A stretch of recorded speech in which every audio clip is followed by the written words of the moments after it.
The fire crackled in the great stone hearth, casting dancing shadows across the worn timber walls of Thornwood Ranch. Outside, December snow fell thick and silent over Montana, blanketing the valley in white.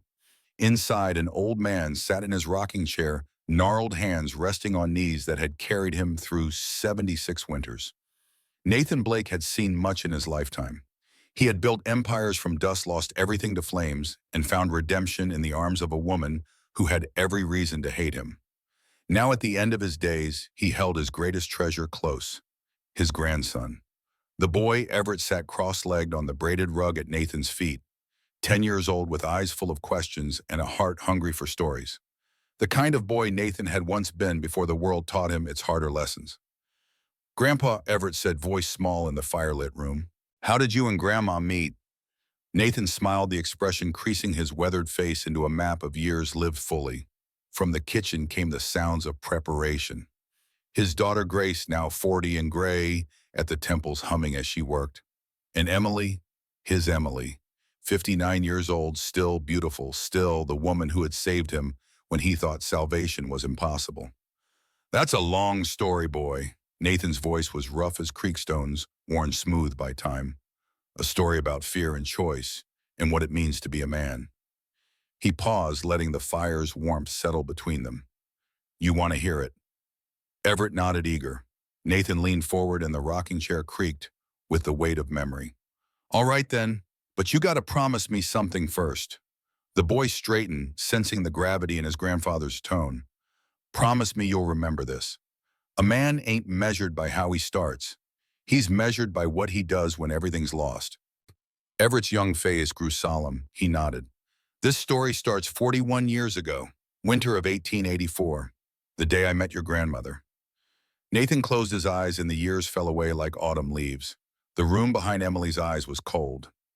Not the clean cold of winter wind, but the damp, creeping cold of a place where hope goes to die. A small room behind the church in Broken Ridge, Montana territory. One window weak with afternoon light that seemed afraid to enter. The smell of old wood and dust hung in the air, mixing with something sharper. Whiskey, her father's breath. William Harrison stood behind his daughter, one hand gripping her shoulder hard enough to leave marks she wouldn't see until tomorrow. His fingers trembled. Not from age, William was only 52. The trembling came from something else, something that lived in bottles and demanded payment in shame. "Sign it," his voice scraped out, rough and desperate. Emily stared at the marriage contract spread before her on the wooden table, black ink on white paper. Simple words that would change everything. The pen felt heavy in her hand, foreign, like it belonged to someone else, someone braver, someone who had choices. Her hand shook. The pen slipped from her fingers.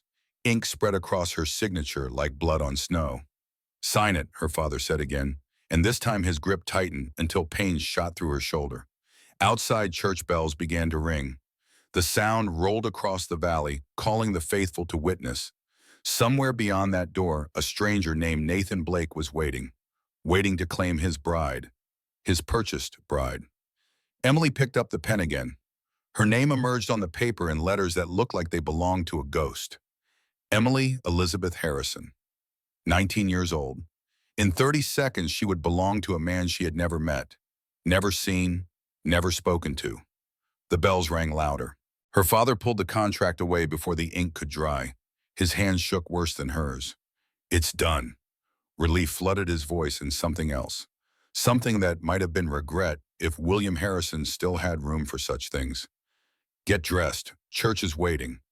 Emily stared at her signature. The letters seemed to move, to reshape themselves into an accusation. This was surrender. This was the moment she stopped being a person and became property. "Please," the word came out broken. "There has to be another way." "There ain't. You haven't even told me his name." William shoved her mother's old wedding dress into her arms. The fabric was thin, yellowed with age, useless against Montana November. But Emily's father had sold everything else. The piano her mother had loved, the house where Emily had been born, the land that 3 generations of Harrisons had worked. All of it gone to pay debts he had drunk away. Blake, Nathan Blake, biggest ranch in Montana territory. You'll want for nothing. Accept my freedom. The slap came fast, not hard enough to bruise her face, but hard enough to silence her voice. William grabbed her shoulders with both hands, now pulling her close. His breath was sour with yesterday's whiskey and this morning's desperation. You think I wanted this? His voice cracked. You think I woke up one day and decided to sell my only child? Emily said nothing. Her cheeks stung. Her throat was too tight for words. The bank took everything, Emily. Everything. Your mother's piano, the house, the land. His eyes were red wet. Stone gave me a choice. Debtor's prison or this. You tell me which one you would have picked. You could have asked me. Would you have said yes? She didn't answer. They both knew. She wouldn't have. She would have found another way anyway, even if it meant leaving Montana forever and never looking back. But William Harrison had not asked. He had made the choice for her the way he had made every choice since her mother died 8 years ago. 3 sharp knocks rattled the door. 5 minutes, Mr. Harrison. Reverend Ashford's voice slid through the wood like oil. The groom is waiting. William released her. He stepped back, and for a moment Emily saw something in his face that might have been shame. But only for a moment. Then it was gone, replaced by the hollow look of a man who had already given up everything, including himself. Fix your hair. Put on the dress. Now. Emily turned to the cracked mirror on the wall. The face staring back was pale hollow. A stranger's face. She barely recognized herself. 20 minutes later, she stood alone at the back of the church. Her father had refused to walk her down the aisle. Can't bear it, he had said, voice thick. Can't watch what I done. Coward, Emily thought. Then a second thought, colder and more honest. Then I'm the coward. I'm the one walking. But her feet moved anyway. The pews were packed. Every soul in Broken Ridge had come to watch Emily Harrison become Emily Blake. Some pitied her. She could see it in their eyes. Most judged. All of them whispered, poor thing. Heard her daddy sold her for $500. That's more than she's worth. Emily kept walking. Head up, shoulders back. If this was to be her funeral, that she would at least walk to it with dignity. Mrs. Catherine Stone sat in the front pew, silk dress rustling with each breath. Satisfaction gleamed in her eyes. Her husband, Garrett Stone, stood beside her. He watched Emily with a calculating gaze that made her skin crawl. A look she couldn't name but felt in her bones. A predator's look. She would understand that look later. Too late. The altar loomed ahead, and standing before it waiting was a man, Nathan Blake. He was tall, broader across the shoulders than any man Emily had seen. A scar ran along his jaw, white against weathered skin that spoke of years under the sun. His hat was in his hands. His knuckles were scarred, marked by work and violence in equal measure. He looked older than she had expected. 36, perhaps? Old enough to be her father, almost. Emily stopped 3 feet from the altar. She looked at him. He looked back. She braced herself. Braced for triumph in his eyes, for possession, for the cold gaze of a man who had bought himself a wife and was pleased with his purchase. She braced for cruelty, for indifference, for anything except what she saw. Sorrow. Miss Harrison. His voice was low, rough as gravel under wagon wheels, but not unkind. I'm Nathan Blake. Emily's throat was so tight she could barely speak. I know who you are. Silence stretched between them. The church held its breath. 300 people leaning forward in their pews waiting. Then Nathan Blake said something that changed everything. Do you want to be here? The question hit Emily like cold water thrown in her face. Behind her, the congregation stirred. Whispers rose like wind through dry grass, rustling and urgent. Reverend Ashford stepped forward, Bible clutched to his chest like a shield. Mr. Blake, perhaps we should proceed with, I'm asking the lady. Nathan's eyes never left Emily's face. They were dark eyes the color of creek water in shadow, and they were waiting. Actually waiting, as if her answer mattered. Miss Harrison. His voice dropped lower. Answer me true. Do you want to be here? Emily's mind reeled. No one had asked her that. Not her father, who had sold her to save himself. Not Reverend Ashford, who had written the contract in exchange for Stone's money. Not a single soul in this godforsaken town. Does it matter? The words escaped before she could stop them, bitter and raw. It matters to me. The contract is signed. Nathan's expression didn't change. Contracts can be broken. From the front pew, Garrett Stone rose to his feet. The smile on his face was thin, dangerous, a knife's edge wrapped in silk. Mr. Blake, Stone's voice was smooth as whiskey and twice as poisonous. I don't think this is appropriate. The arrangement was clear. The debts have been. Sit down, Stone. Nathan didn't raise his voice. Didn't need to. The words carried weight enough on their own.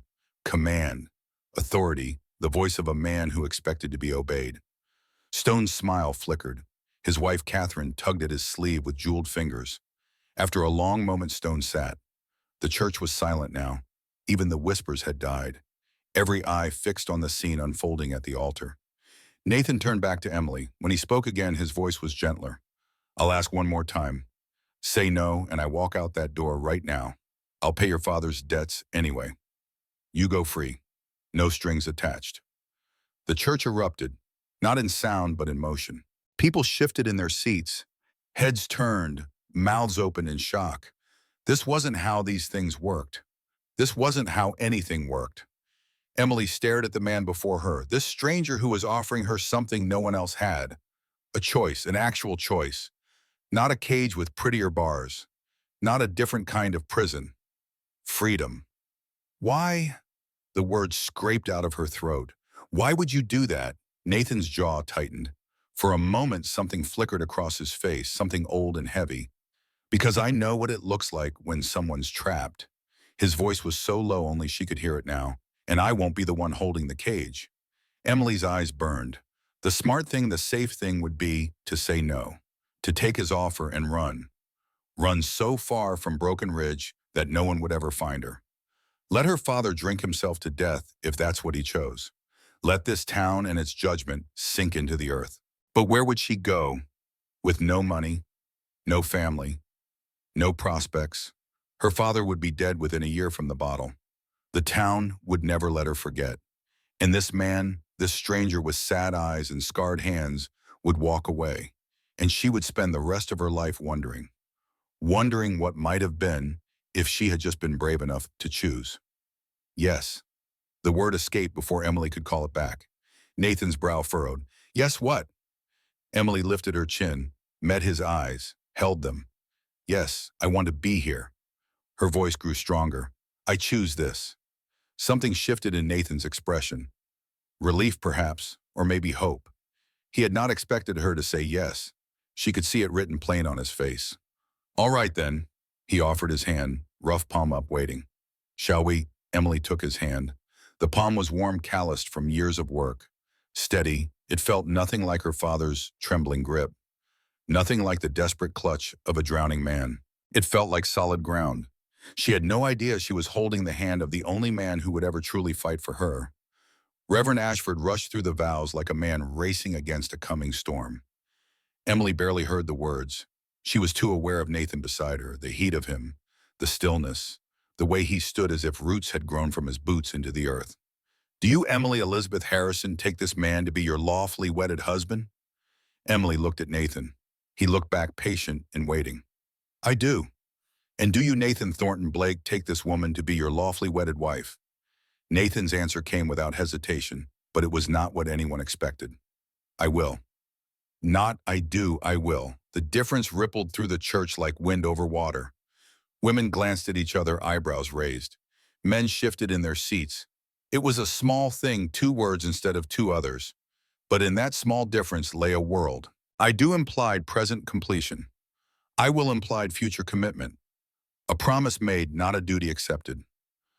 Reverend Ashford blinked momentarily, thrown. Then he recovered, snapping his Bible shut like a trap. By the power vested in me by the territory of Montana, I now pronounce you man and wife.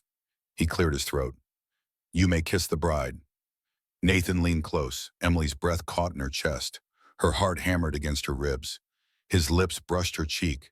Not her mouth, her cheek, light as a butterfly landing. Brief as morning mist. A promise, not a claim. He leaned closer still until his mouth was beside her ear.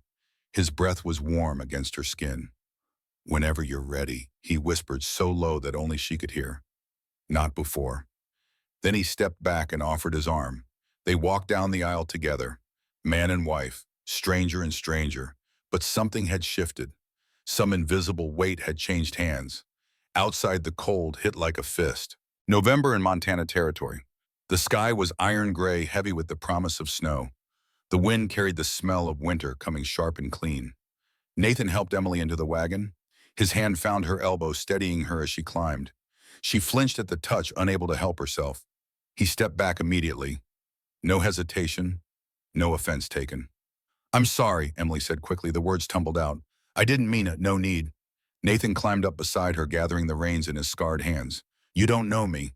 Reckon it makes sense to be cautious." The horses started forward. Behind them, the church doors burst open. The congregation spilled out onto the steps, watching them leave. At the center of the crowd, hands in his pocket, stood Garrett Stone, that calculating smile still on his face. Watching. Always watching. "They're staring," Emily said quietly. "Let them." Nathan kept his eyes on the road ahead. The horses' hooves struck the frozen ground with steady rhythm. "They'll talk." "They already are." His voice was flat, matter of fact. "Ain't nothing we do going to change that." They drove through town in silence, past the general store with its false front and painted sign, past Stone's Bank, red brick and 3 stories tall, the only fine building in Broken Ridge, past the saloon where men paused their whiskey to watch the wagon pass, their eyes following Emily with expressions she chose not to read. Then they were beyond the town limits. The road stretched ahead, empty and white with frost. Mountains rose in the distance, purple against the gray sky. "How far?" Emily asked, breaking the silence. "Thornwood Ranch, about an hour." An hour. 60 minutes between her old life and whatever came next. "I don't know anything about you," she said. Nathan glanced at her, then back at the road. "What do you want to know? Why you agreed to this arrangement?" "The truth." He was quiet for a long moment. The only sounds were the wagon's creak, the rhythmic clop of hooves on hard earth, the wind cutting through the valley like a blade. "I'm tired," he said finally. "Tired of coming home to empty rooms, eating every meal alone, talking to horses more than people." He looked at her, then really looked at her. "I'm 36 years old, Miss Harrison. Got a good ranch, good land, cattle that bring fair prices at market." His voice roughened, "But I got no one to share it with." "So you bought a wife." The words came out harsher than Emily intended, but she didn't take them back. "I thought I was helping a woman who wanted a fresh start." Nathan's jaw tightened. "Stone told me the arrangement was mutual, that you'd agreed to it, that you wanted to leave Broken Ridge and start over somewhere better." Emily laughed. The sound came out bitter, broken. "Stone told you that." "He did. And you believed him. Had no reason not to." Nathan's knuckles were white on the reins. "Not until I saw your face at that altar. Then I knew he'd lied about every damn thing." "Then why go through with it?" Nathan was silent for 3 breaths. 4. When he finally spoke, his voice was low and rough. "Because if I'd walked out, you'd have been ruined, whole town watching. They'd have said you weren't good enough, that even a man who paid for you didn't want you." He paused. "I wasn't going to do that to you." Emily's chest ached. He wasn't wrong. She knew how this town worked, knew how quickly pity could turn to judgment, how fast mercy could become condemnation. "So you married me to save my reputation." "I married you because I gave my word to your father, because Stone had already taken his money, and because I figured," he stopped searching for words, "figured maybe we could sort out the rest of it as we go." The wind picked up. Snow began to fall, light at first, then heavier. Emily shivered. Her mother's old dress was thin, useless against Montana cold. Nathan noticed. Without a word, he shrugged off his coat and held it out to her. "Here, take it. You'll freeze. I've had worse." Emily took the coat. It was heavy, lined with sheepskin, still warm from his body. It smelled like leather and wood smoke and something else. Something that was just him. Clean and honest and real. "Thank you," she whispered. "You're welcome, Mrs. Blake." Mrs. Blake. The name settled over her like the coat, heavy and foreign, and somehow right. Emily stared at the horizon where mountains met sky and tried to remember how to breathe. Thornwood Ranch rose from the valley like something built by giants. 2 stories of hand-hewn timber and riverstone. A wraparound porch that seemed to embrace the whole structure. Smoke curled from the massive stone chimney, a promise of warmth. Behind the house stood a barn twice the size of her father's entire property, solid and square, and built to last. "This is yours," Emily breathed. "Ours." That word again, heavy with implications she wasn't ready to examine. The wagon rolled to a stop. Before Nathan could help her down, a man emerged from the barn. He was older, perhaps 60, with dark skin weathered by decades of sun. He walked with a slight limp favoring his left leg. "Boss," the man tipped his hat to Emily. His smile was crooked genuine. "Ma'am." "This is Samuel Gray," Nathan said. "Keeps this place running while I pretend to know what I'm doing." Samuel's smile widened, revealing a gap where a tooth used to be.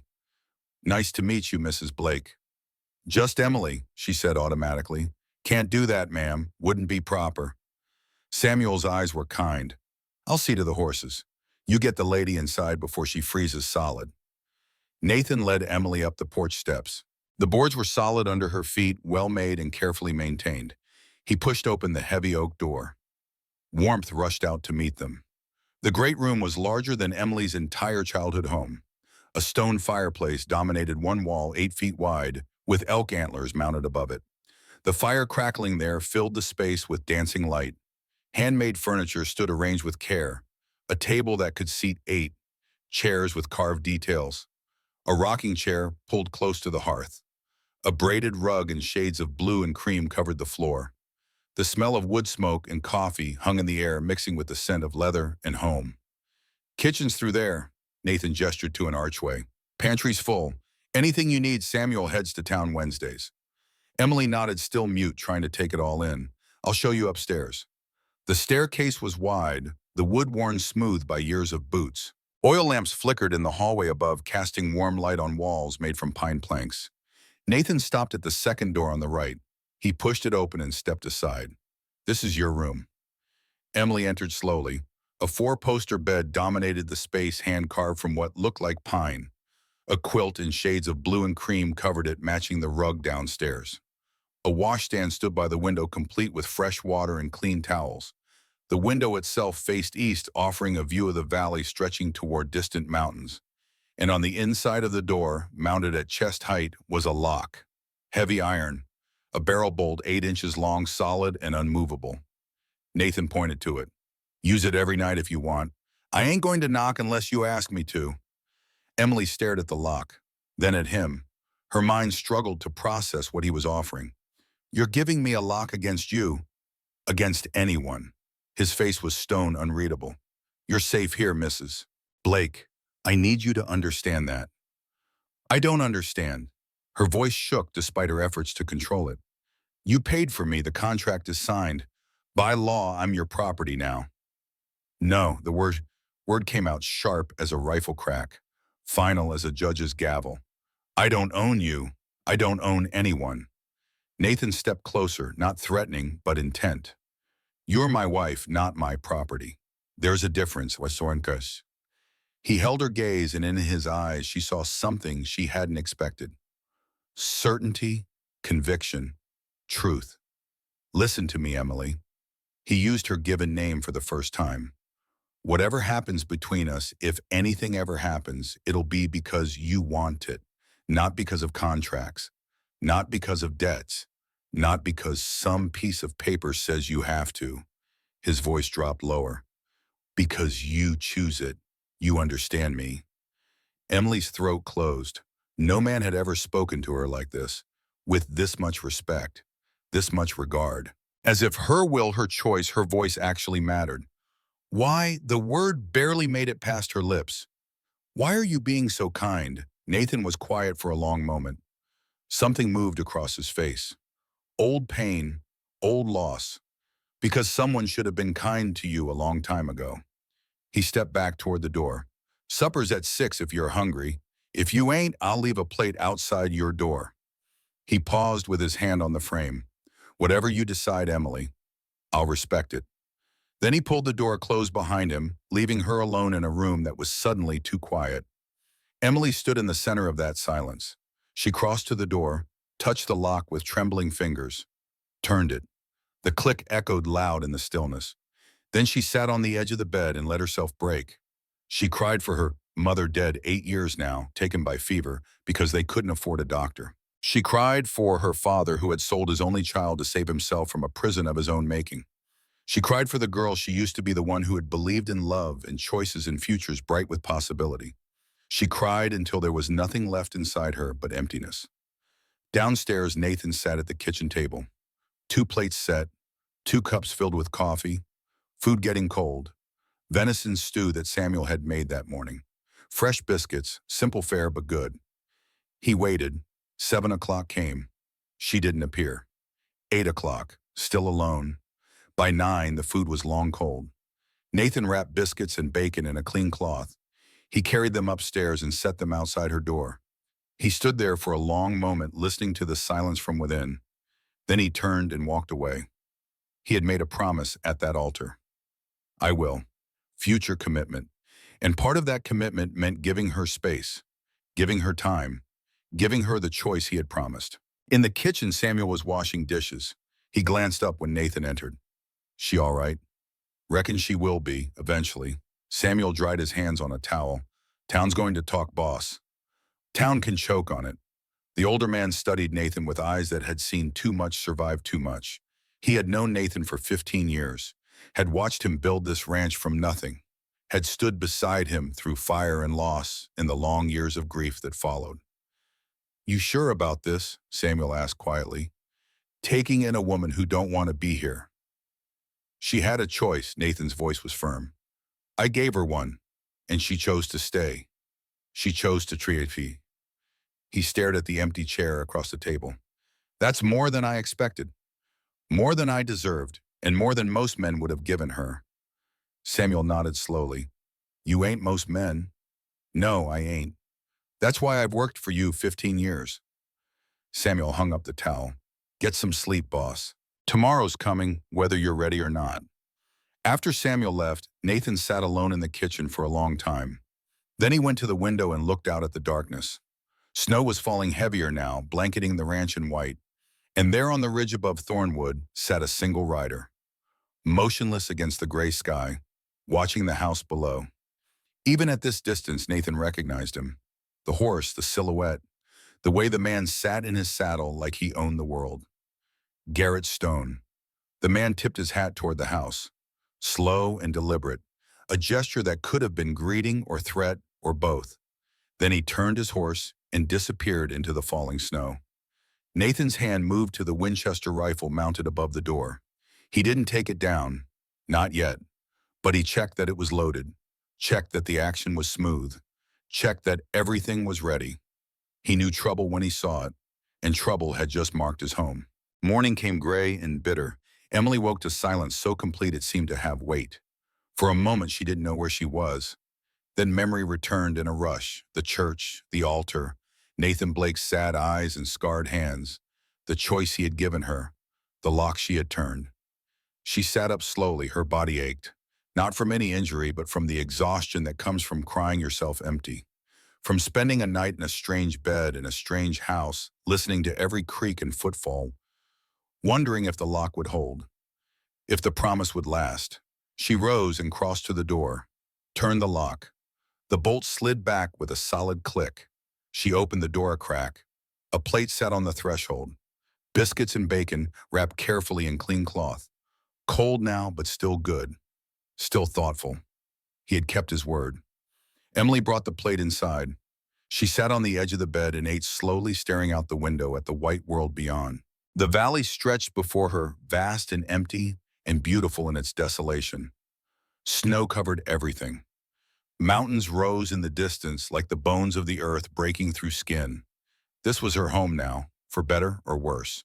Voices drifted up through the floorboards. She crept to the top of the stairs and listened.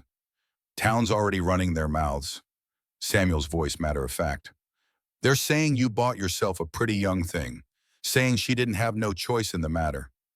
Let them talk. They're saying she's half your age, that it ain't right. I know what they're saying. Nathan's voice carried an edge now. Don't change the truth. What is the truth, boss? Silence. Then Nathan spoke again, quieter this time. Truth is, I gave her a choice. More of a choice than anyone else in that town gave her. I stood at that altar and asked if she wanted to be there. In front of everyone, asked if she wanted to marry me. Told her she could walk away. And she stayed. She stayed, her choice, her decision.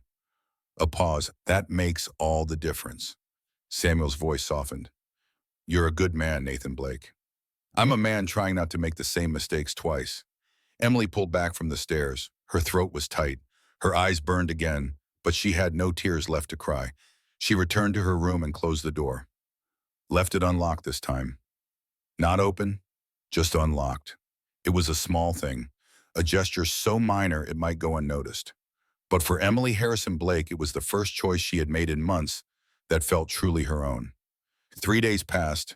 Emily moved through the house like a ghost. She ate when Nathan wasn't in the kitchen. She stayed in her room when she heard his boots on the stairs. They crossed paths twice. Once in the hallway, once on the porch.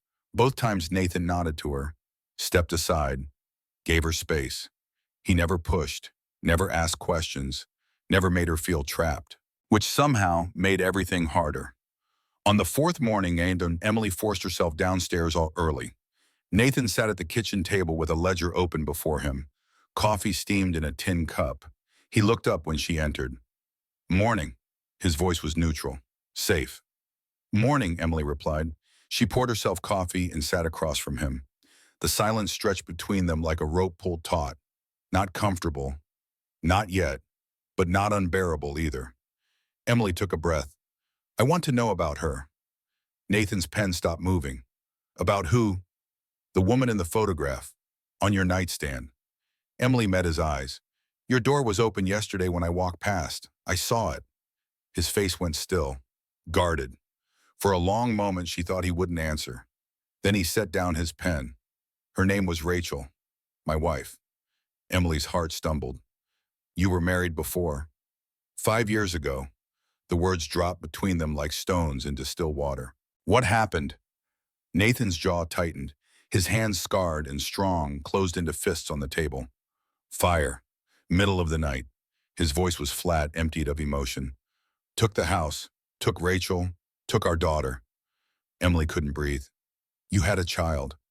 Rose, she was 2 years old. The room seemed to tilt. Emily gripped the table's edge to steady herself. Nathan, I'm so sorry. Me too. He picked up his pen again, stared at the ledger without seeing it. I wasn't there. I was out chasing cattle thieves up near the Canadian border. 3 days away. When I got back, he stopped, swallowed hard. There was nothing left but ashes and smoke. His voice cracked on the last word. Emily wanted to reach across the table, to touch his hand, to offer some comfort, but she didn't know how, didn't know if she had the right. That's why this house is too quiet, Nathan said. That's why I agreed when Stone came to me with his arrangement. Not because I wanted a wife, because I couldn't stand the silence anymore. He looked at her then, really looked at her. And now I got a woman in my house who flinches when I walk past, who locks her door every night, who looks at me like she's waiting for me to turn into a monster. I don't think you're a monster, but you're afraid of me. Emily couldn't deny it. I'm afraid of everything. Nathan nodded slowly. He leaned forward and Emily fought the urge to lean back. I don't know if what's broken between us can be fixed, he said quietly. I don't know if trust can be built from something that started like this, but I'm willing to try if you are. He reached across the table, not to grab her hand, not to force contact, just offering, palm up, waiting. Emily stared at that scarred, calloused hand, the hand that had held reins and rifle, that had built this house board by board, that had buried a wife and daughter and somehow kept going, the hand that had given her a choice when no one else would. Slowly she placed her hand in his. His fingers closed around hers, warm and careful and real. I'll try, she whispered. That's all I can promise. That's enough. His voice was rough with emotion. That's more than enough. They sat there in the morning light, two strangers holding hands across the kitchen table, and for the first time since the church, Emily felt something other than fear. She felt hope. After breakfast that morning, Nathan caught Emily in the kitchen. She was kneading biscuit dough, her hands working the flour with a rhythm that spoke of years helping her mother. Years before everything fell apart. You know how to ride? Emily looked up startled. Flour dusted her cheeks. What? A horse, you know how to ride one? My father never taught me. Nathan leaned against the doorframe, arms crossed. Not threatening, just present. Then I'll teach you after we finish here. Emily's hands stilled in the dough. Why? Because this is a ranch, because winter's coming hard and fast and you need to know your way around. He paused and something flickered across his face. And because if something happens and you need to get out, I want you to be able to. Get out from what Emily wanted to ask, but the words stuck in her throat. An hour later, she stood in the barn staring at the biggest horse she'd ever seen. The mare was enormous, towering over her muscle and power, barely contained in brown hide. Her name's Clementine, Nathan said, running his hand along the horse's neck with easy familiarity. American quarter horse. 15 hands high, about 1,100 pounds. Gentlest horse I got. She won't throw you. She's enormous. She's patient. Nathan's voice carried the hint of a smile. Like you're going to have to be. He held out his hand. Emily hesitated, then stepped forward and took it. His grip was firm, guiding her hand to the horse's muzzle. Let her smell you. Let her know you ain't a threat. Clementine's breath was warm against Emily's palm. The mare nickered softly, a sound that vibrated through Emily's bones. She likes you, Nathan said. How can you tell? She ain't bit you yet. Despite everything, Emily almost laughed. The sound surprised her. Surprised them both. Nathan moved to the saddle hanging on the wall. Watch close. This is how you saddle a horse. He showed her each step. The blanket first placed high on the withers, then slid back so the hair lay flat. The saddle lifted carefully, settled with precision. The cinch tightened gradually, checking for Clementine's reaction.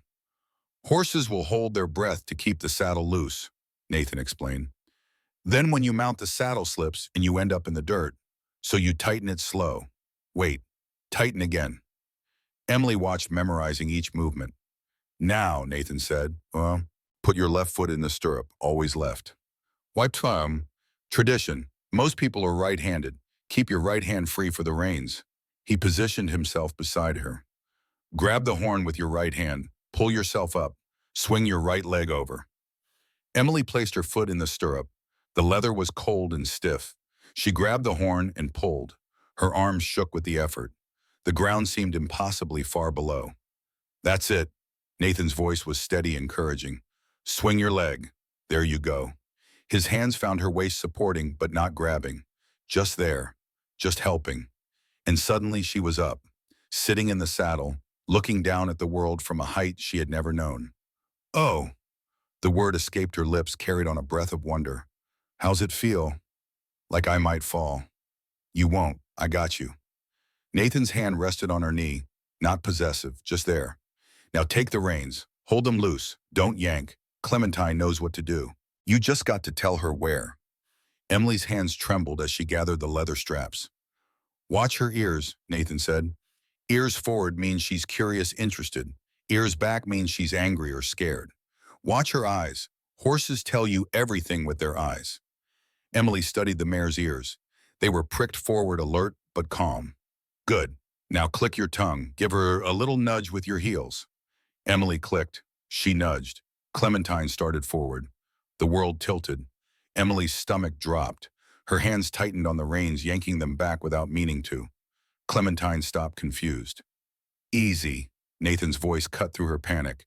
Breathe. You're doing fine. Loose hands. Light touch. Let her move. They circled the corral once, twice, 3 times. By the 6th circle, Emily's grip had loosened. Her breathing had steadied. Her body was beginning to move with the horse instead of against it. And for the first time in months, Emily felt something she hadn't felt since her mother died. She felt free. Can I try alone? The words came out before she could stop them. Nathan studied her face, searching for something. Then he let go of the bridle and stepped back. She's all yours. Emily clicked her tongue. Clementine moved forward, and this time Emily moved with her. The rhythm of the horse's gait, the sway of muscle beneath her, the cold air on her face and the vast Montana sky overhead. This was freedom. This was choice. This was power. When they finally stopped, Samuel was standing by the barn. He grinned, showing the gap where his tooth used to be. Well, look at that. Mrs. Blake sits a horse like she was born to it. She's a natural, Nathan said. Something in his voice made Emily's chest warm. I'm a beginner, she protested, but she was smiling. Actually smiling. Every natural starts as a beginner. Samuel took Clementine's reins. You keep at it, ma'am. By spring, you'll be riding circles around the boss here. That ain't hard, Nathan muttered. Samuel laughed, and the sound filled the morning air like music. That night, Emily left her bedroom door unlocked. Not open, just unlocked. And when Nathan passed by in the hallway, he paused. She heard him stop, heard the silence as he registered the change. Then he kept walking, respecting her boundary even as she moved it. Progress came in inches. By the end of the first week, Emily could saddle Clementine herself. By the end of the second, she could trot without bouncing like a sack of flour, though her thighs ached something fierce. By the end of the third, she was cantering, learning to move with the horse at speed. Nathan was patient, never raised his voice, never made her feel foolish when she made mistakes, and she made plenty. Once she fell landing hard in the snow. Nathan helped her up without fuss. Happens to everyone, part of learning. One afternoon during the third week, they rode together out past the creek. The sun was bright, the air cold enough to bite. Snow blanketed the hills in white. You're too tense, Nathan said as they moved side by side. The horse feels it. Relax your shoulders. I'm trying. Try harder. Emily shot him a look. That's not helpful. The corner of his mouth twitched. Almost a smile. It ain't meant to be helpful. It's meant to be true. She forced her shoulders down, loosened her grip on the reins. Better, Nathan acknowledged. Getting there. They rode in silence for a while. Emily found herself studying him when she thought he wasn't looking. The way he sat in the saddle like he'd been born there. The easy confidence in every movement. The scars on his hands, and the deeper scars she couldn't see. Nathan, she said finally. Yeah. Why don't you ever talk about Rachel? His jaw tightened. For 3 breaths, he didn't answer. Then 4. What do you want to know? Anything, everything. Emily kept her eyes forward, giving him space. I live in your house. I wear your name, but I don't know who you were before me. Before you, the words hung in the cold air between them. Before you, Nathan said slowly, I was a man with a wife and a daughter and a future. After them was just a man with land and silence and too much time to think. Tell me about her, about them. Nathan was quiet for so long Emily thought he wouldn't answer. Then he spoke and his voice was different, softer, weighted with memory. Rachel was the bravest woman I ever knew. Came out here from Virginia with nothing but a carpet bag and a stubborn streak. Met her in town. She was arguing with the general store owner about the price of flour. Who won, Scrim? She did. She always did. A ghost of a smile crossed his face. We married 3 months later. Built this house together. It took 2 years, but we did every bit of it ourselves. He paused and Emily waited, letting him find the words at his own pace. When Rose came, I thought I had everything a man could want. A home, a wife who loved me, a daughter who, his voice cracked. She'd just learned to walk, used to toddle after me around the barn, called me Papa, couldn't say Daddy yet. Tears burned in Emily's eyes. Nathan, I'm so sorry. I shouldn't have asked. No, and he turned to look at her. You should. You got a right to know who you're living with, what you're walking into. His hands tightened on the reins. I ain't over them. Don't know if I ever will be. But I'm trying to make something new. Something that honors what they were. Something that, he stopped searching for words. Something that matters. And me, Emily asked quietly. Where do I fit? I don't know yet. Honest, direct. But I'm hoping we can figure that out together. Emily nodded, not trusting herself to speak. They rode back to the ranch in silence, but it was a different kind of silence now. Not empty. Full. Week 4 began with gunfire. Emily stood behind the barn, hands trembling as Nathan loaded the Winchester rifle. The weapon was longer than her arm, heavier than anything she'd ever held except a baby. Winchester model 1873, Nathan said, his voice taking on the tone of a teacher. 4440 caliber, lever action, holds 15 rounds in the tube magazine, weighs about 9.5 pounds. He handed it to her. The weight nearly pulled her arms down. It'll kick like a first time might bruise your shoulder. You'll get used to it. Nathan positioned her carefully, feet shoulder width apart, left foot forward. Lean slightly into the shot to absorb the recoil. Left hand supporting the forend, right hand on the grip. Sight picture is everything. See that front blade? Focus on that. The rear sight should be a little blurry, the target more blurry still. Line them up, front blade in the center of the rear notch. Emily tried to follow his instructions. Her arms shook with the effort of holding the rifle steady. Breathe normal, then exhale slow. Squeeze the trigger between heartbeats. Between breaths, don't jerk it. Surprise yourself when it fires. She lined up the shot, breathed, exhaled, squeezed. The rifle exploded. The stock slammed into her shoulder hard enough to drive her back 2 steps. Her ears rang. The target, a burlap sack stuffed with hay 50 yards away, remained untouched. Good-ish, Nathan said, and she turned to stare at him. I missed. But you didn't flinch. That's half the battle. They practiced for 2 hours, 30 rounds. By the end, Emily was hitting the target 3 times out of 10. Her shoulder was purple. Her arms trembled with fatigue. But her eyes were bright. Nathan showed her the Colt Peacemaker next. Smaller, lighter, meant for close-range work. If you're using this, he said, his voice grave, it means someone's too close. Aim for center mass. Don't try for headshots. Shoot until they stop moving. The words should have frightened her.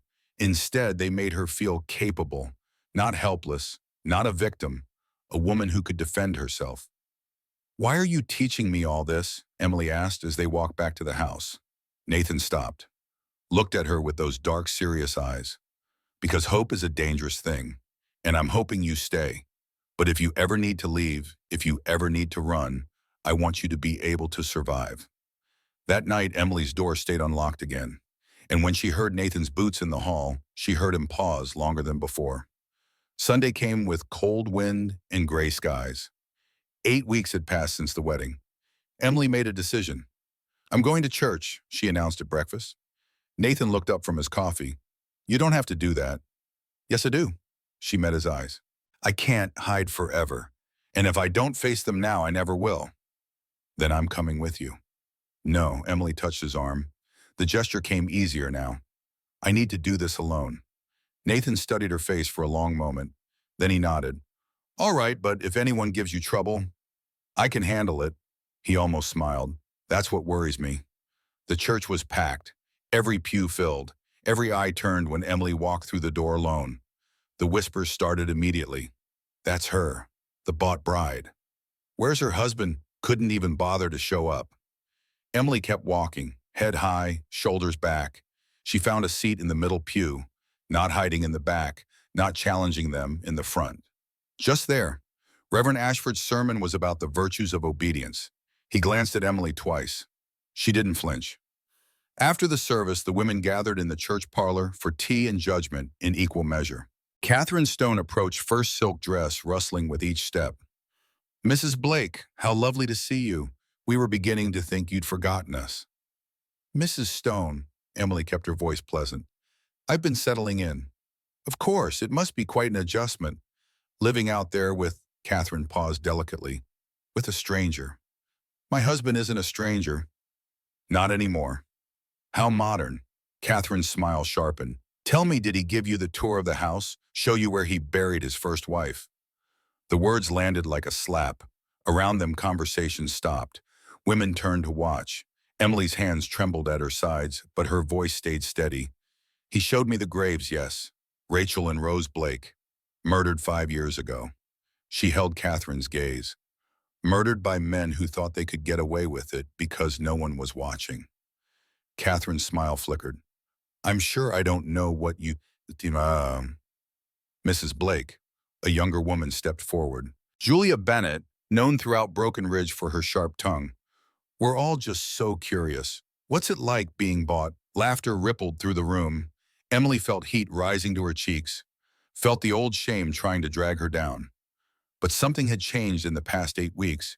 She had learned to ride, to shoot, to stand her ground. Nathan had given her that, not as a gift, but as a truth she had always possessed and simply needed to remember. You're right, Emily said, and the room went quiet. My father sold me to pay his debts. Everyone knows it. I was angry. I was scared. I thought my life was over. She looked around the room, meeting each judging gaze. But then I met Nathan Blake. And at that altar, in front of all of you, he asked me if I wanted to be there. He gave me a choice. If I'd said no, he would have let me go. Paid my father's debts anyway. How noble, Julia sneered. It is noble. Emily's voice grew stronger.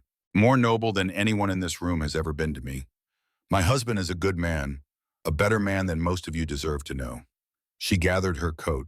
And I won't stand here and listen to you mock him. Catherine's voice stopped her at the door. Mrs. Blake, you might think you found yourself a hero, but men like Nathan Blake, men with secrets, they always disappoint in the end. Emily turned back. And women like you, women with nothing but cruelty in their hearts, always die alone.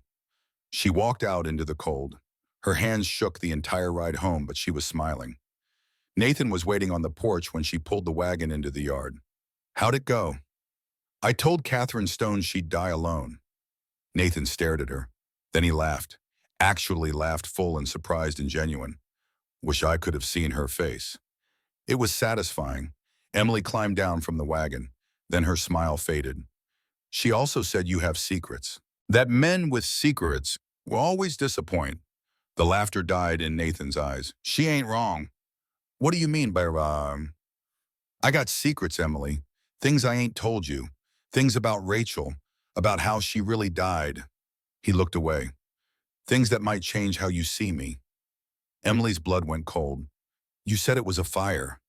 It was, but he stopped, shook his head. Not tonight. I'll tell you everything. I swear it, but not tonight. Emily wanted to push, wanted to demand answers, but she saw the pain in his face raw and real and couldn't bring herself to press harder. All right, she said quietly, when you're ready. Thank you. They stood in the cold snow falling soft around them. Then Nathan spoke again. Emily, what you did today, standing up to them, that took courage. I was terrified. That's what courage is. He reached out and touched her cheek just briefly, being terrified and doing it anyway. His hand was warm against her cold skin. She didn't flinch, didn't pull away. Come inside, she said. I'll make coffee. They walked in together, and for the first time it felt like maybe they were building something real. 3 days later, Emily rode to town alone. She needed thread for mending flour for baking. Simple errands, normal life. The general store was quiet when she entered. Mrs. Hawkins, the owner's wife, weighed Emily's purchases in silence. Her lips were pressed thin with disapproval. That'll be $2.40. Emily paid and gathered her packages. She was almost to the door when Mrs. Hawkins spoke again. Mrs. Blake. Emily turned. The older woman leaned over the counter, voice dropping to barely above a whisper. You seem like a nice girl. Naive, maybe, but nice. Thank you. That wasn't a compliment. Mrs. Hawkins glanced toward the door, checking they were alone. Be careful. With Stone, with your husband, with all of it. Emily's heart began to pound. What do you mean? I mean there's more going on in this town than you know. More history, more blood. The woman's eyes were serious, almost frightened. Just be careful. Before Emily could ask more, Mrs. Hawkins turned away and busied herself with restocking shelves. The conversation was over. Emily left with her heart racing. More history, more blood. What did that mean? She was loading her packages into the wagon when she heard voices. Familiar voices coming from the alley beside Stone's bank. She froze, packages forgotten. Told you to wait. Garrett Stone's voice, angry and controlled. I've waited long enough. A second voice, smooth and oily. Reverend Ashford. The mine survey came back. There's silver under that land, a lot of it. Emily's blood turned to ice. She pressed herself against the wall, hidden in the shadow between buildings. I know that. Stone's voice was sharp. Why do you think I arranged the marriage? The girl was supposed to be leverage. Make Blake soft. Make him careless. Then we move in. But he won't sell. You said so yourself. A long pause. When Stone spoke again, his voice was cold enough to freeze hell. There are other ways to get land, Reverend. What are you suggesting? I won't be party to? You're already parties to it. You married them. You took my money. You're in this as deep as I am. Silence, then Ashford's voice, smaller now. What do you want me to do? Keep watching, keep reporting, And when the time comes, be ready to do what needs doing.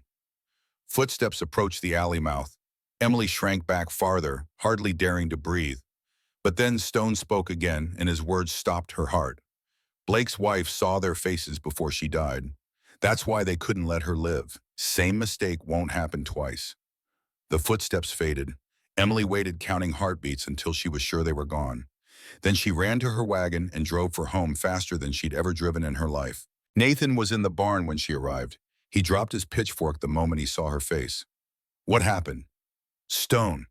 Emily was shaking. And Ashford. I heard them talking. Talking about what? About us. About the ranch. She grabbed his arm. Nathan, there's silver under your land. That's why Stone arranged our marriage.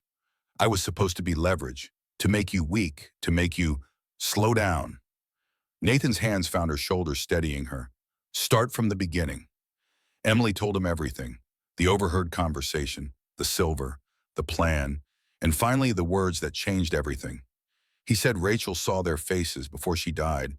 That's why they killed her. Nathan's face went white. His hands began to tremble. Silver, he repeated, like the word was poison. There's silver under Thornwood. And Stone wants it. Emily's voice cracked. He planned all of this. The marriage. Me. Everything. Nathan's eyes were distant, seeing something else. Something 5 years passed. She saw them, he whispered. Rachel saw who started the fire. That's why they killed her. That's why they killed Rose. Emily's own tears were falling now. Nathan, I'm so sorry.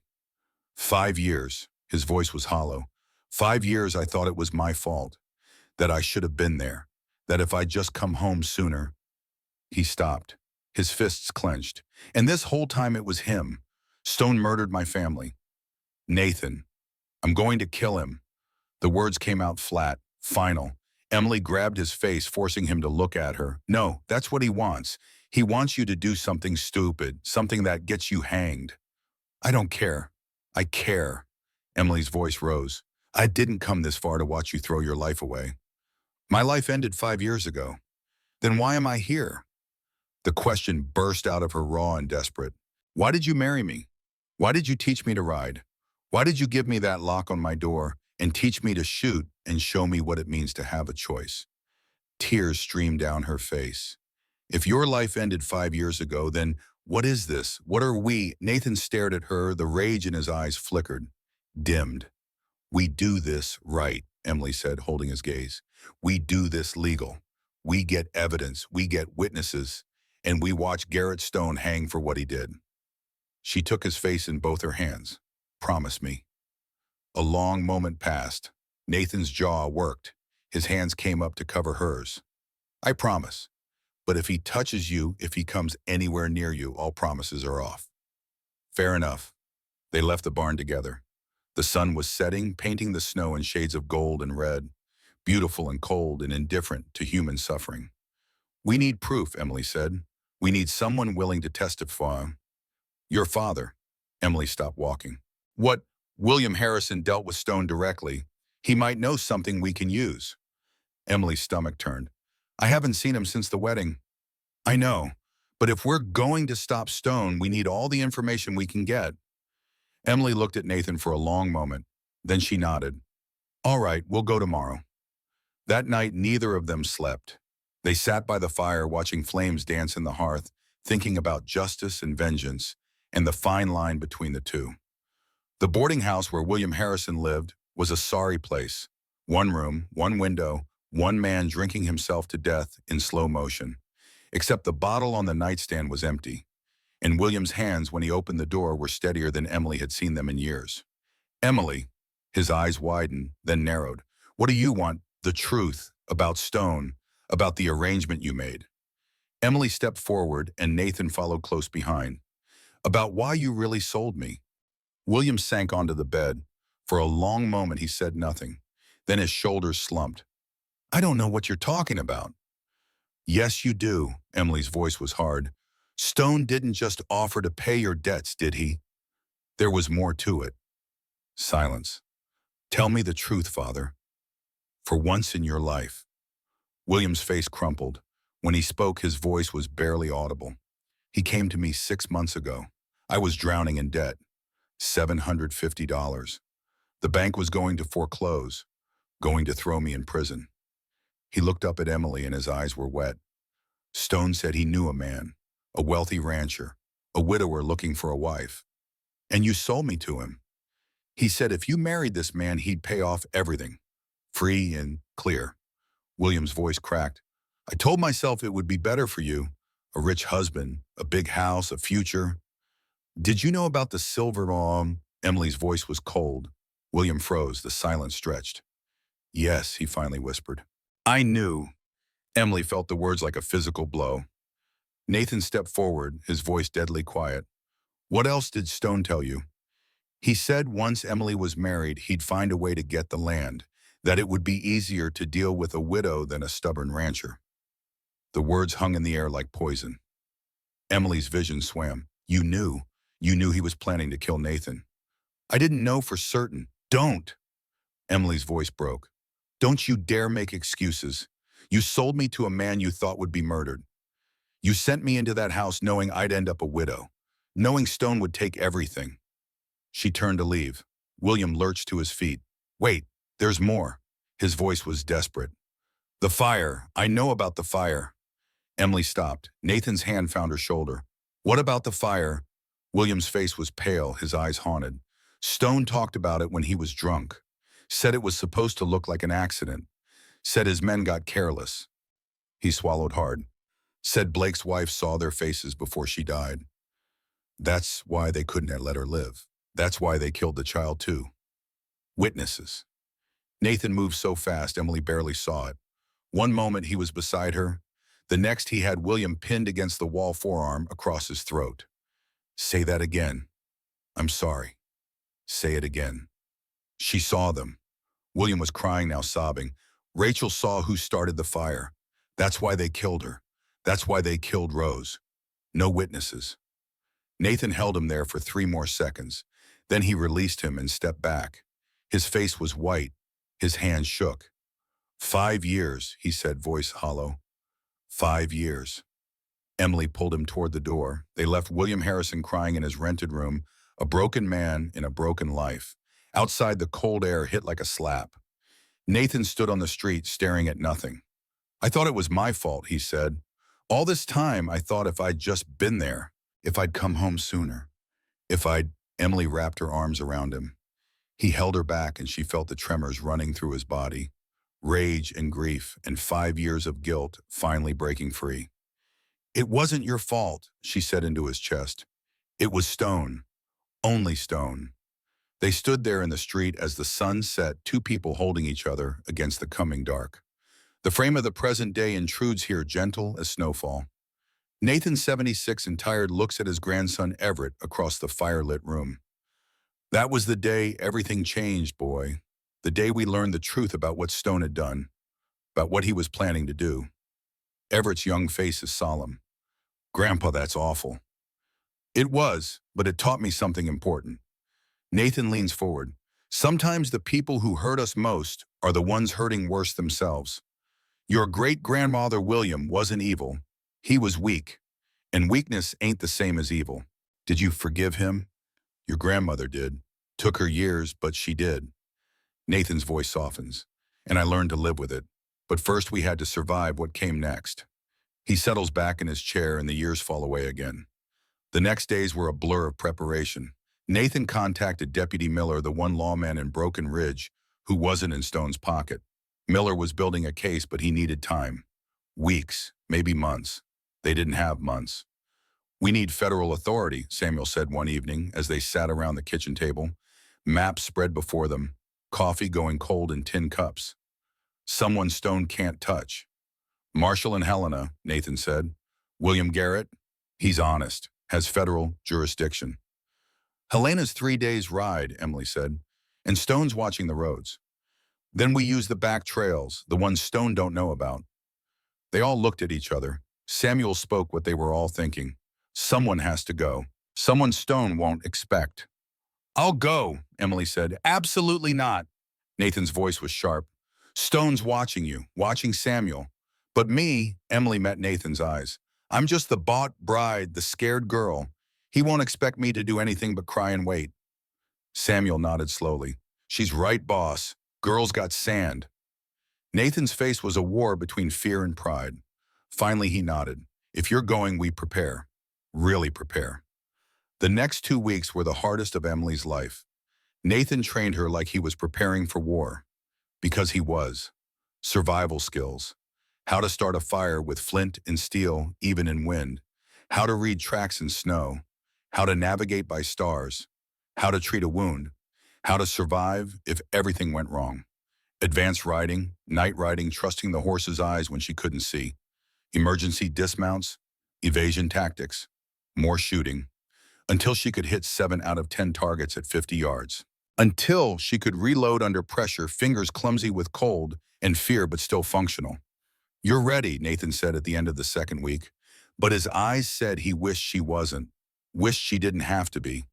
The night before she left, a storm hit. Big one, Samuel said, reading the sky. Worst I've seen in years.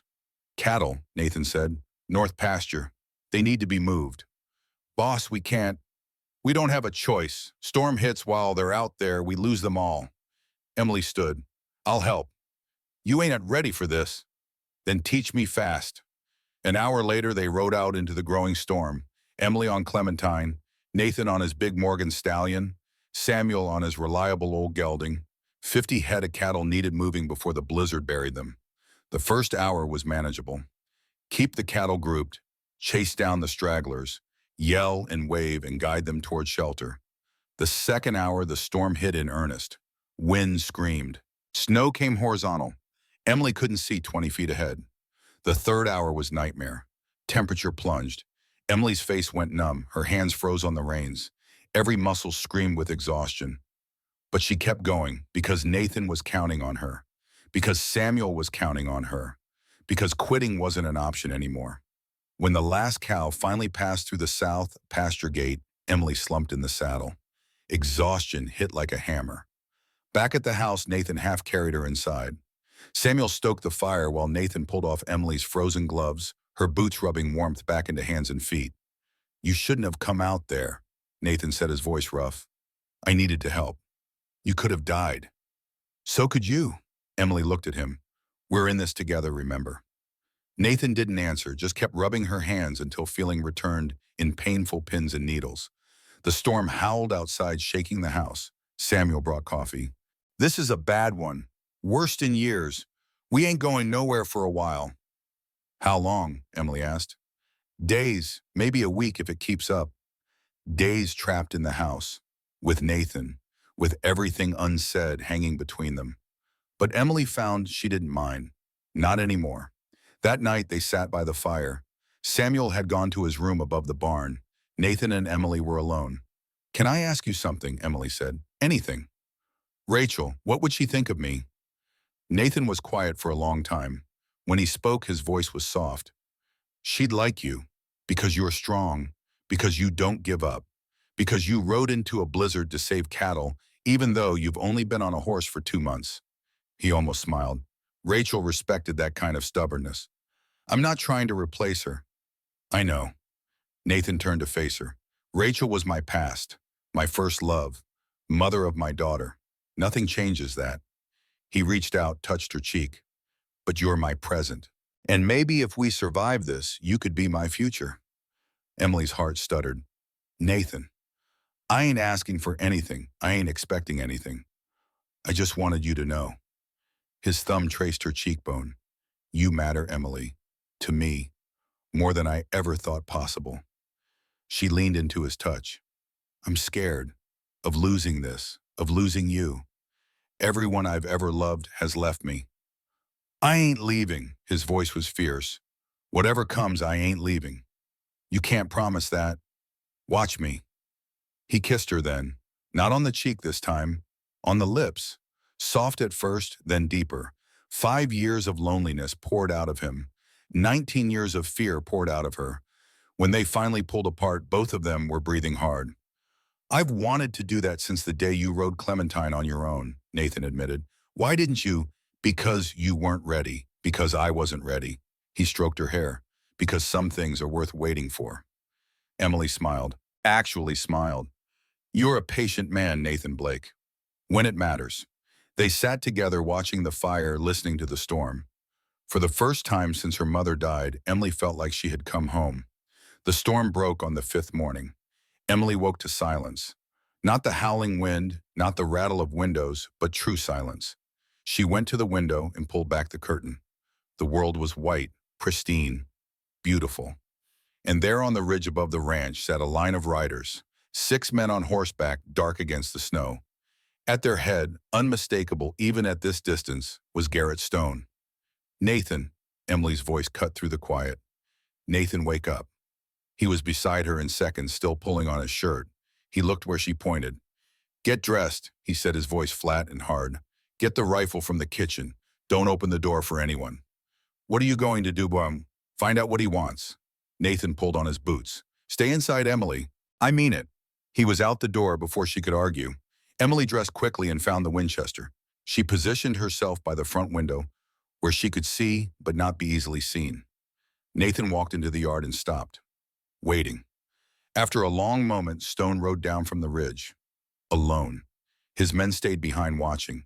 Emily couldn't hear what they said, but she could see Nathan's body language, the way his fists clenched, the tension in his shoulders. Stone was talking, gesturing, smiling that thin, dangerous smile. Then Stone said something that made Nathan's whole body go rigid. Stone's eyes flicked toward the house, toward the window where Emily stood. He looked directly at her, and even through the glass across the distance, she felt the threat in that gaze. Then Stone winked, tipped his hat, turned his horse, and rode back up to his men. When Nathan came inside, his face was white with rage. What did he say? Emily grabbed his arm. Nathan, what did he say? He knows. Nathan's voice shook. He knows about your father, about what William told us. Emily's stomach dropped. How? Don't know, but he made it clear. If we talk to Deputy Miller, if we try to build a case, he'll have William killed. Make it look like an accident. Just like Rachel. He threatened my father. He threatened everyone.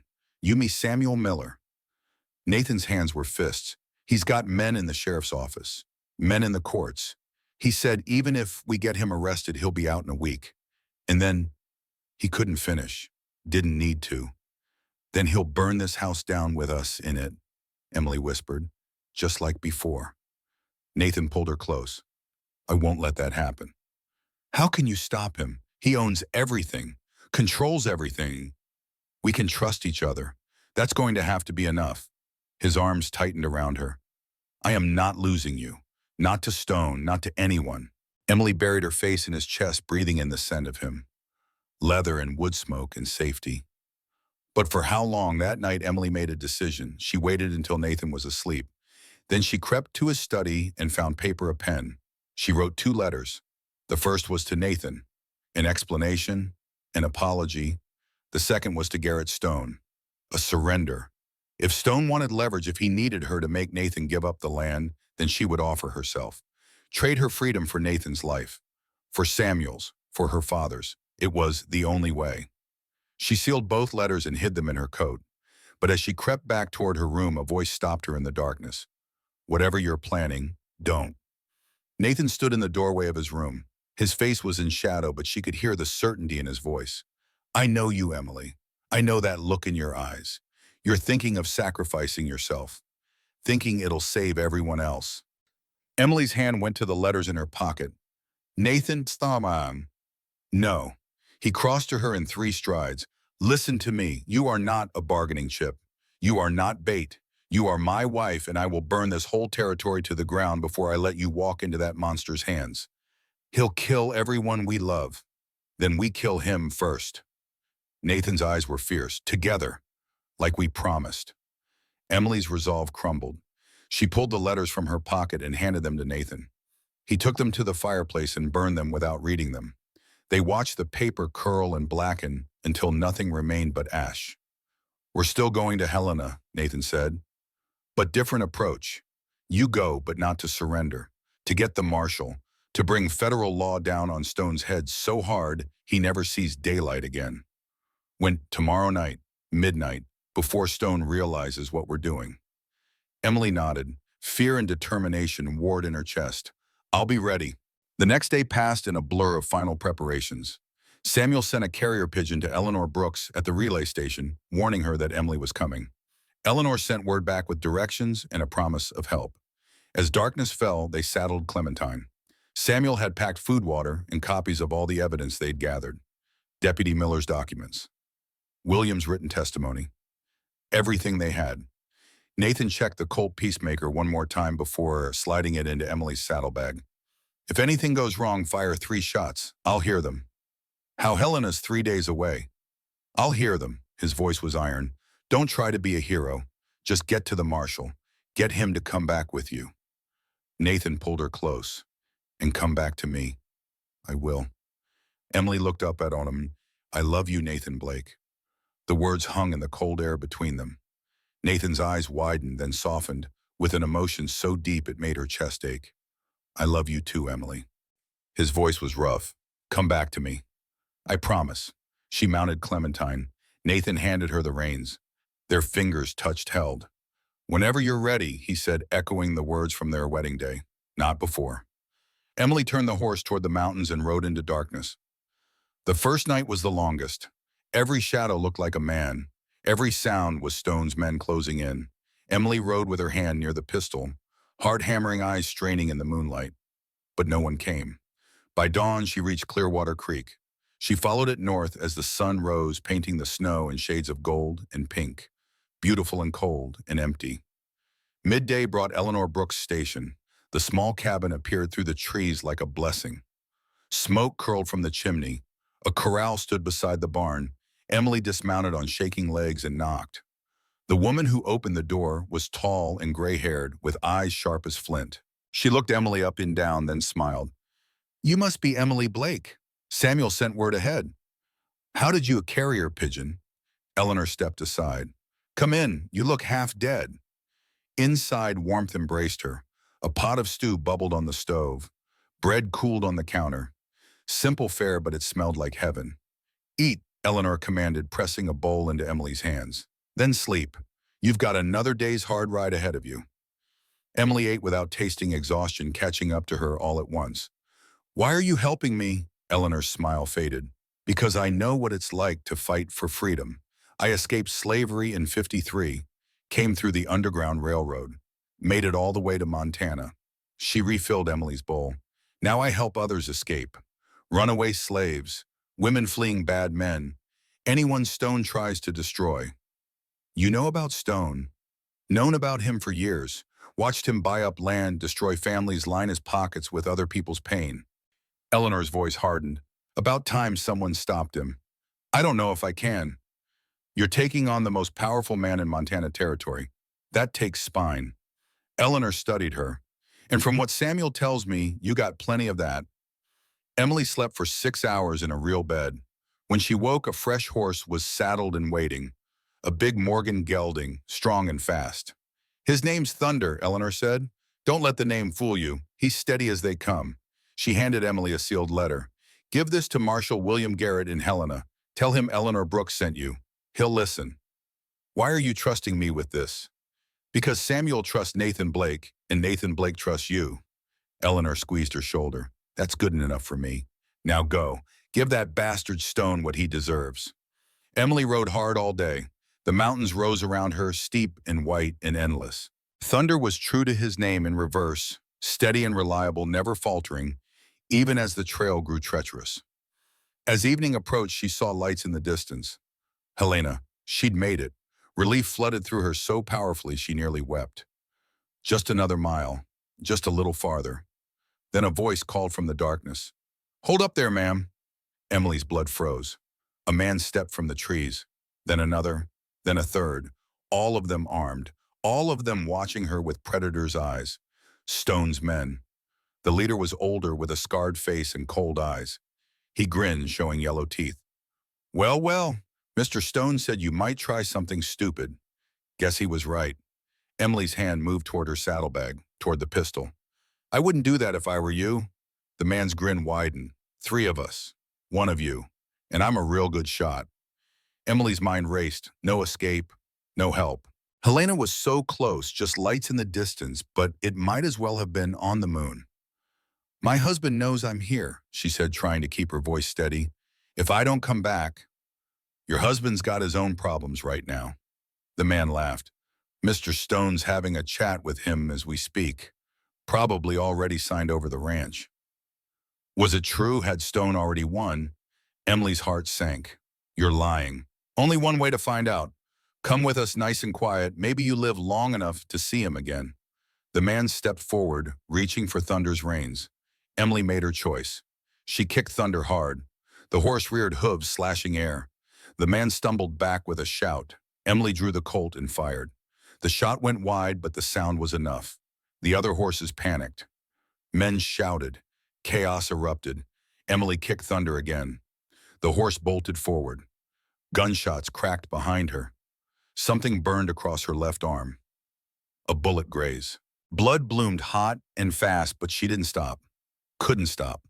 She leaned low over Thunder's neck and rode. Rode like death itself was chasing her. Because it was. The lights of Helena grew closer. Closer. She burst onto the main street like a demon from hell, Thunder's hooves throwing sparks from the frozen ground. People scattered.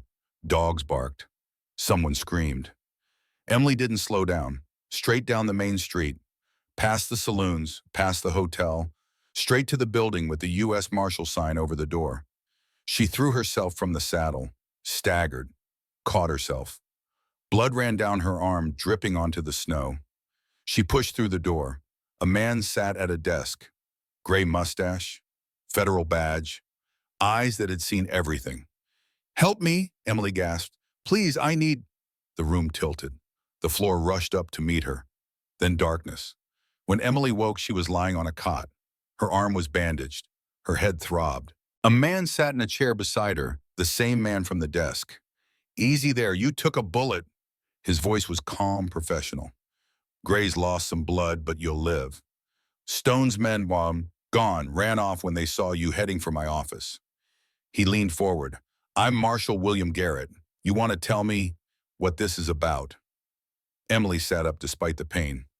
"Garrett Stone, he's a murderer, land thief. He killed my husband's first wife and daughter 5 years ago. Now he's trying to kill us and take our ranch." She pulled the documents from her coat with shaking hands. Eleanor's letter, the evidence Nathan had gathered, William's testimony.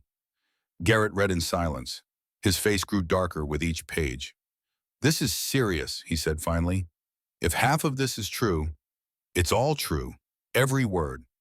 Emily grabbed his arm. "Please, my husband is in danger. Stone's men said he's probably already been forced to sign over the ranch. If you don't help us, I need to verify this evidence, interview witnesses, follow proper procedure. There's no time for procedure. There's always time for procedure, Mrs. Blake." His voice was firm but not unkind. "If I ride into Broken Ridge without proper authority, Stone's lawyers will tear the case apart. He'll walk free, and you'll be worse off than before." "Then what do I do?" "You wait. I'll send telegrams tonight. Get authorization from the territorial governor. Assemble a team." He stood. "If everything you've told me is true, we'll have Stone in chains within a week." "A week," Emily's voice cracked. "My husband might not have a week." "Then pray he's as tough as you are." That night, Emily sat at the window of a small hotel room the marshal had arranged. She couldn't sleep, couldn't rest. Every time she closed her eyes, she saw Nathan on his knees with a gun to his head. At dawn, a knock rattled the door. "Marshal Garrett, open up." Emily grabbed the pistol Nathan had given her. "Who is it?" "Marshal Garrett." She opened the door. Garrett stood there with 2 other men, federal badges gleaming on their chests. "We ride in an hour," Garrett said. "Got authorization from the governor himself. Stone's finished." Relief hit Emily so hard her knees nearly buckled. "Thank you." "Don't thank me yet. We still got to get there. And from what my scouts tell me, Stone's men are watching the roads. There's another way. Mountain passes. I can show you. Then you're coming with us." They rode out of Helena at first light. 12 federal marshals armed and ready. Emily led them through the back trails she'd used coming, retracing her path. Every mile felt like 10, every hour like a day. Emily's arm ached where the bullet had grazed her. Her whole body was one massive bruise from days in the saddle. But she kept riding. On the second night, they made camp in the foothills above Broken Ridge. They could see the town below, lights flickering in the darkness. "We go in at dawn," Garrett said. "Surprise him before he knows we're coming." "What about my husband?" Emily asked. "We'll find him." Garrett's voice was reassuring. "If he's still alive, we'll find him." If, that word haunted Emily through the sleepless night. Dawn came gray and cold. They rode down into the valley. Thornwood Ranch appeared through the morning mist. Emily's heart seized. The barn was still standing. The house was intact, but riders filled the yard, 6 of them, Stone's men, and in the center, on his knees in the snow, was Nathan. Garrett Stone stood over him with a pistol pressed to Nathan's temple. "No!" Emily kicked her horse forward. "Wait!" Marshal Garrett shouted, but she was already gone. She rode into the yard like vengeance itself, like fury made flesh. "Let him go!" Stone turned, his eyes widened, then narrowed. "Mrs. Blake, I was wondering when you'd show up." He pressed the pistol harder against Nathan's head. "Get off that horse now, or I put a bullet in your husband's brain." Emily's hand trembled on the reins. Nathan looked up at her. His face was bruised, blood crusted on his lip, but his eyes were clear. "Emily, don't," he said, voice hoarse. "Run. Get out of here." "Shut up." Stone cocked the pistol. "Your wife and I are having a conversation." Emily dismounted slowly, hands raised. "That's better." Stone smiled. "Now where's Deputy Miller's evidence? I know you took it to Helena." Emily kept her voice steady. "It's too late, Stone. The federal marshals know everything. They're on their way right now." Stone's smile flickered. "You're bluffing." "Am I?" From the tree line, riders emerged, Marshal Garrett, his deputies, a dozen armed men with federal badges gleaming in the morning light. Stone's face went white. Garrett's voice rang across the yard like a judge's gavel. "Garrett Stone, you're under arrest for murder, land fraud, conspiracy, and attempted murder. Drop the weapon." Stone didn't move. The pistol stayed pressed to Nathan's temple. Emily could see his finger tightening on the trigger. "It's over," she said. "You lose." "No," Stone's voice was barely a whisper. "No, I don't lose. I never lose." He raised the pistol. Nathan moved, threw himself backward, knocking into Stone's legs. The pistol fired. The shot went wild, whistling past Emily's head. Emily dove for Nathan, covering him with her body. Garrett's men swarmed in like a wave. Stone tried to run. He made it 3 steps before 2 deputies tackled him into the snow. "Get off me!" Stone screamed. "Do you know who I am? I'll have your badges. I'll save it for the judge." Garrett hauled him to his feet. "Get this piece of garbage out of my sight." They dragged Stone away, still screaming, still threatening. His voice faded into the distance. Emily knelt in the snow, cradling Nathan's head in her lap. "Are you hurt?" Nathan talked to me. "I'm fine." He reached up, touched her face. "You came back. I promised I would. You went to Helena. You did it." His voice was full of wonder. "You saved us." "We saved us. Together." The tears to stream down her face. "Together." Nathan pulled her down, held her close. They stayed like that as the sun rose over Thornwood Ranch, 2 people who had found each other in the darkest of circumstances and refused to let go. Samuel emerged from the barn, limping worse than usual. Stone's men had beaten him, but he was grinning. "Damn, Mrs. Blake. Didn't know you had it in you." Emily laughed through her tears. "Neither did I." The trial began in April. Spring had come to Montana territory, melting the snow and revealing the green beneath. Thornwood Ranch was coming back to life. And in Helena, justice was finally being served. The courtroom was packed, every seat filled, people standing along the walls. Everyone wanted to see Garrett Stone brought low. Emily testified first. She told them everything. The arranged marriage, the overheard conversation, the silver conspiracy, Stone's plan to murder Nathan and take the land. Nathan testified next.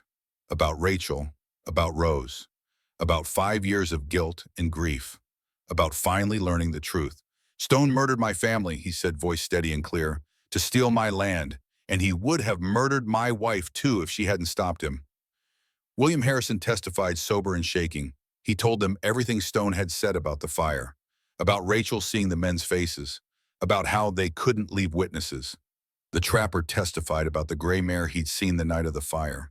Stone's foreman broke under questioning and confessed to starting the fire on Stone's orders. The evidence was overwhelming. The jury deliberated for less than 2 hours. When they returned, the foreman stood. "We, the jury, find this defendant, Garrett James Stone, guilty on all counts." Stone sat motionless as the verdict was read. His face was gray. His eyes were empty. The man who had owned half of Montana territory was broken. The judge turned to Stone. "Garrett James Stone, you have been found guilty of murder, conspiracy to commit murder, land fraud, bribery, and attempted murder. Do you have anything to say before I pass sentence?" Stone was silent for a long moment. Then he laughed. A hollow, broken sound. "You think this changes anything?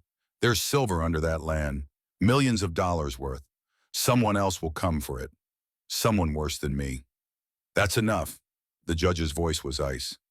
"Garrett James Stone, I hereby sentence you to hang by the neck until dead. Sentence to be carried out in 30 days. The courtroom erupted. Stone's lawyer shouted objections. Stone himself slumped in his chair as all fight finally gone.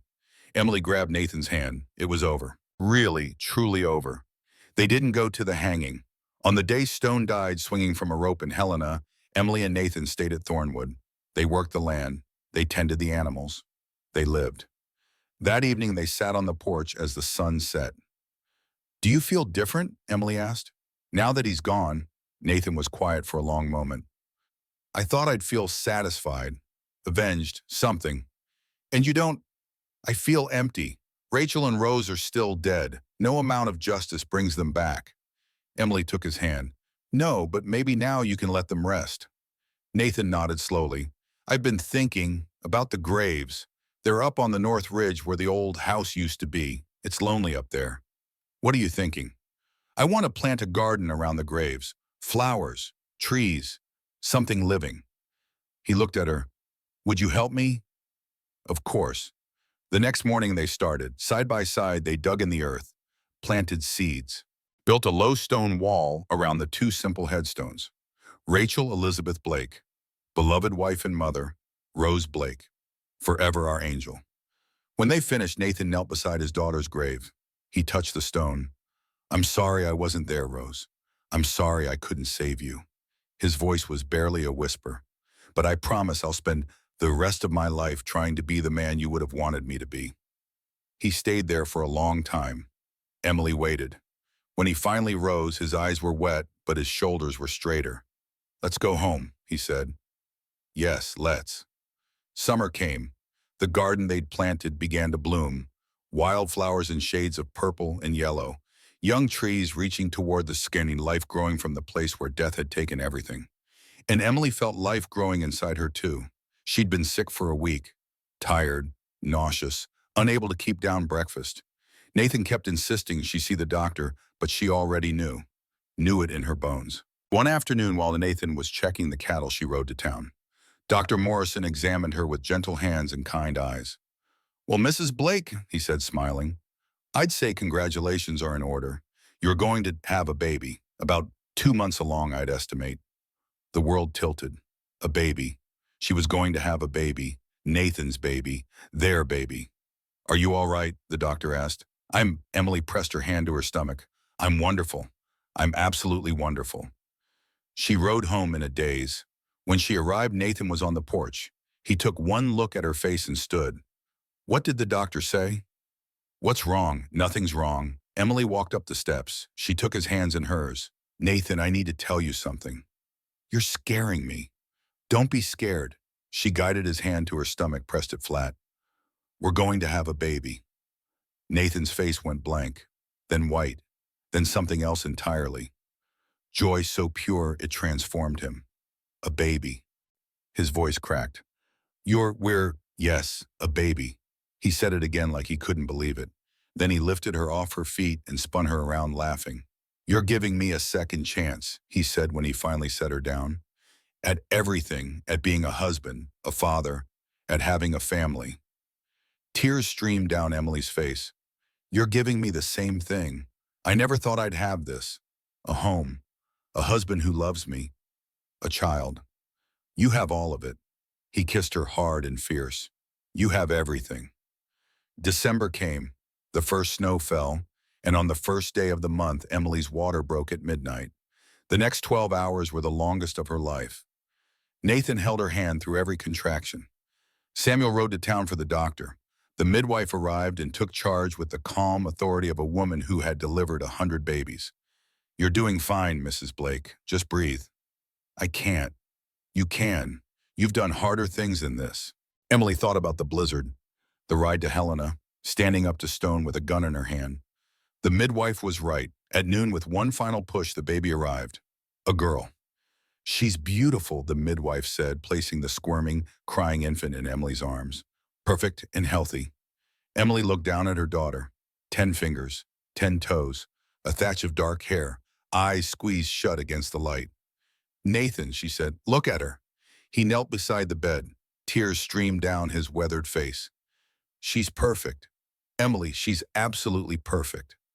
"What should we name her?" Nathan was quiet for a moment. "I was thinking, maybe Grace." "Grace? Grace Elizabeth Blake. Because she's our hope, our second chance. And Elizabeth for your mother." Tears spilled down Emily's cheeks. "It's perfect. She's perfect." Like her mother, they sat together, the three of them. Winter sun streaming through the window. A family, their family. Born from pain and loss and darkness, but real and whole and beautiful. Christmas Day came, and with it, Grace's christening. The whole town attended. The church was packed. Emily stood at the altar where she'd been married 14 months ago. Everything was different now. The new reverend sprinkled water on Grace's forehead. "I baptize you, Grace Elizabeth Blake, in the name of the Father, the Son, and the Holy Spirit." The baby didn't cry, just blinked up at the congregation with wide, curious eyes. Nathan stood beside Emily, arm around her waist, pride written across his face. In the pews, Samuel dabbed at his eyes. Eleanor Brooks had come from her relay station. Even Rachel's parents, who had traveled all the way from Virginia, sat in the front row weeping with joy. And in the back alone stood William Harrison. Emily had invited him, just for this, just for one day. He hadn't tried to approach her, hadn't tried to speak, but he was there. After the service, he came forward. His hands were steady, his eyes were clear. "Emily," his voice was quiet. "I won't stay long. I needed." He stopped, started again. "She's beautiful. Grace. She's the most beautiful thing I've ever seen. Thank you. I know I don't deserve to be here.